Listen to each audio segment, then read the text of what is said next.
Well, welcome to my YouTube channel and thank you for tuning in. I want you to think about something for a minute.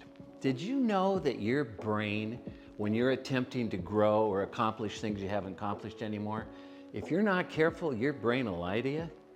Now, what do I mean by that? Well, it already has its mind made up about what you can do and what you can't do, what you've tried before, what works, what doesn't work.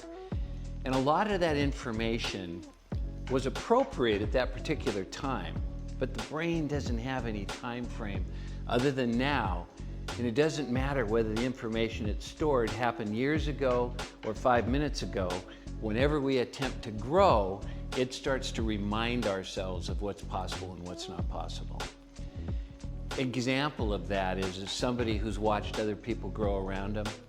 They've seen the acknowledgments that they've received and they're saying to themselves, well, geez, nobody talks to me like that. Nobody treats me that way.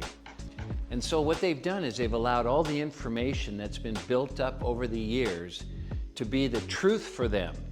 When in fact, if it's not allowing them to get what they want, I want you to think of it as a lie. It's a false information disguised as the truth. Why? Because it's already taken place and it did happen. So what do you do about that? Well, we call those preconceived notions confirmation biases.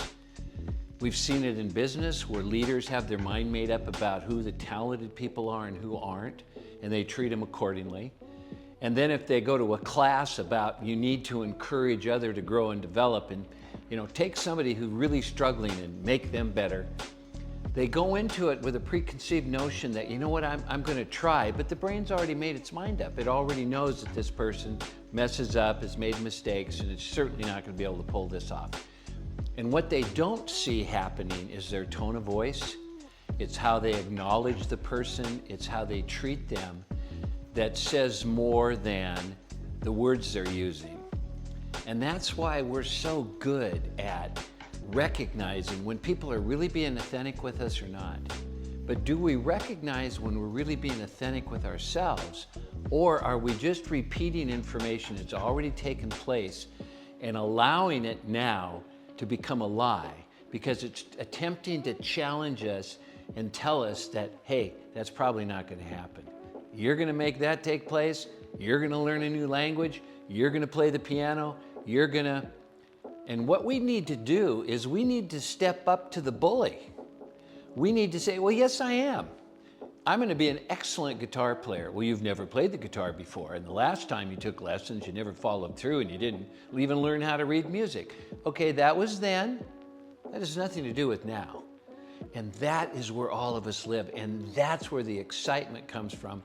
When we recognize we have already made our mind up, but can we change our mind? Can we move beyond the experiences that we're already had and the ones we're currently having?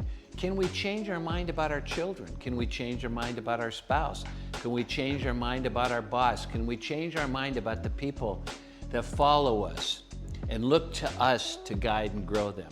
And the answer is absolutely. And it's called neuroplasticity. And what we need to do is we need to prepare in advance on how we want to see that person, rather than see that person with the information that was prepared in advance, but because of old experiences, not the new ones. So, where the opportunities lie in your life? Where have you held yourself back because of that lie, if you will? Well, let's start telling us the truth, and that's to remind ourselves how miraculous we are, and that once we see ourselves playing that guitar, we'll start practicing and figure out how to get and make that vision become a reality. So, go get them. What's your vision?